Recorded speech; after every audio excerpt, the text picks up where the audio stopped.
Oh God. Now, Ali McBeal. Remember that show?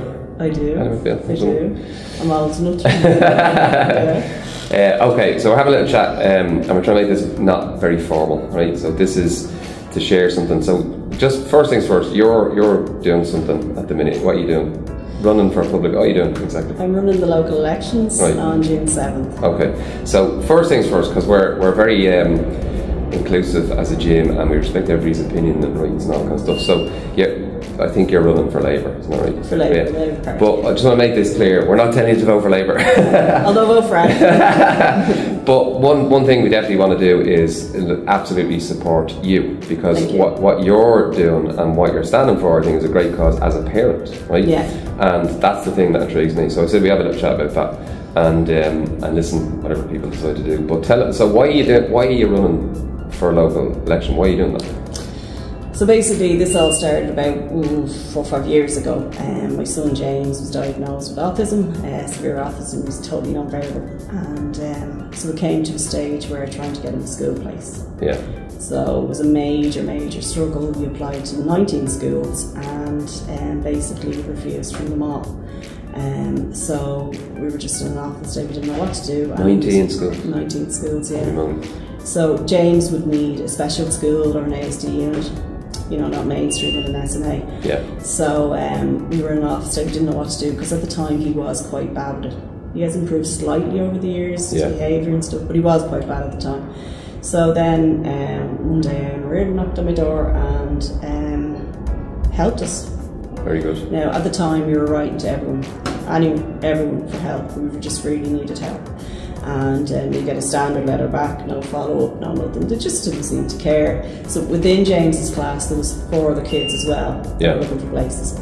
And so I got on the case, and several months later we found about a unit opening down Lawrence O'Toole's in Seville Place, and we got them in there, and I have to say they're brilliant. Yeah. They love him, they're brilliant. He had a few hip operations, they were great with him, and they just an amazing school, and they love him and they want him there. You know, there's a different ordeal trying to shove your kid into a school that they don't really want an ASD unit, but he's really wanted there, yeah. And is that what you're trying to do, what you're doing to try and expand or help to see if you can push that type of support? Help as many people on that level. And also there was a situation a few years ago, we had a teeth issue, and like there basically is no real place for a child to go. Like James was an engineer, so many issues came up, and over the years I've always kept in touch with Aon and different issues, and I'd be trying to ask him for help on this, that and the other along the way, for me and for other people. So he just he was always there, he was great to help, he totally got it, because he had a little girl, kind of, she was maybe 1 or 2 around the time when all this happened, so he really understood, you know, the difficulties being a parent, and he was shocked by it all. Yeah. That, you know, there basically was no help. I mean, James, early intervention teams, all that, they all basically half the team left, so we didn't get a lot of support at all. Right. Yeah. And so that's a pretty compelling reason to want to try and go out and change that. And so you're trying to do it from the inside out, basically. From the inside out. Okay. I mean, and people say, how could you do that from local? You do a lot from. You can do a lot. I mean, you still go through the, you know, do the protests, the emails, you know. I mean, we had a situation last year with a few kids from St Michael's House, and the day before they were due to leave school, they were just abandoned. Yeah. There was no pre-warning. They were abandoned, and they had nowhere to go that September. And so in that situation, having a voice to you know, an official voice. An official voice, and a parent on board. Yeah. And then can make the connections with Aon, and then we met with Minister Anne Rabbitt around that time, and she did help in the end, but at the time she promised, everything would be sorted by September, but nothing was happening, so we decided then to start protesting outside Leinster House, the HSC and St Michael's House, and just keep emailing and just keep pushing it. Because like that's one area, one thing I know about you, because you come to the gym, this is your outlet, right? Oh yeah. Because of the fact that things can be quite stressful, would that be fair to say? Very stressful, like not always sleep, yeah. I spoke to you once, you were going on holiday, and you're away for a day, and you just have to come home. Yeah. Because you couldn't stay, it wasn't possible. You couldn't stay. And this is the kind of thing that I think that people don't necessarily understand, that No.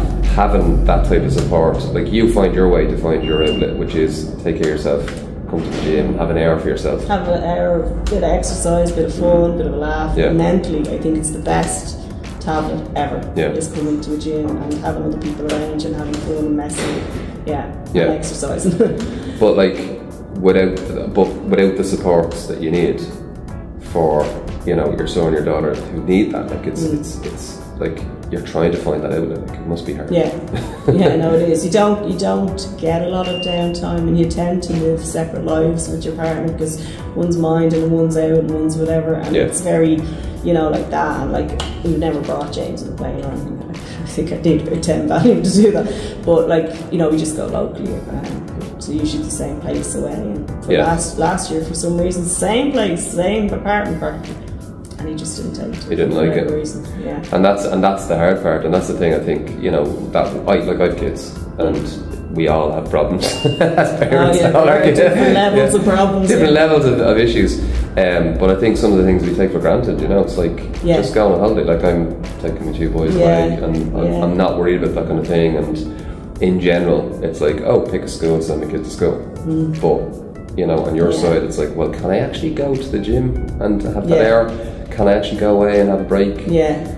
Like, you know, and so I think fighting for that and pushing that, I think, is a really good thing. You know, when is it? When is the 7th of June? 7th of June. It's embedded in my soul. That so what do we know? It's 2 years ago.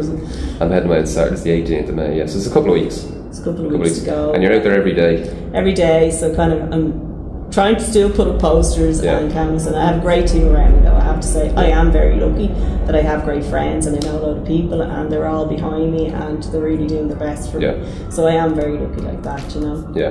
Well look, as I said, we're not telling you what to do in terms of who you should vote for, because that's not our job, but 100%, like, knowing you're here for a long time now, knowing the pressures you're under and what you're fighting for in terms of supports for kids, I think is amazing. You know, I think it's needed. I think it's something, you know, I have some insights into in terms of support for kids, not in mental health services. There's a lot of issues in Ireland that we need to fix. Lots, you know, lots of issues. So whatever you do, I think the thing I'd add is, like, we support you as a person because of who you are, and you're a bloody legend in the gym at this stage.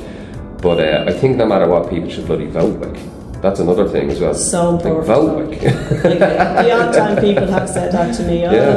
No, it's important. Yeah, vote for something. Like we have. There has to be someone you can pick to vote for. Like as I said, take for granted that you can send your kid to any school you want and you don't have to worry about going on holidays.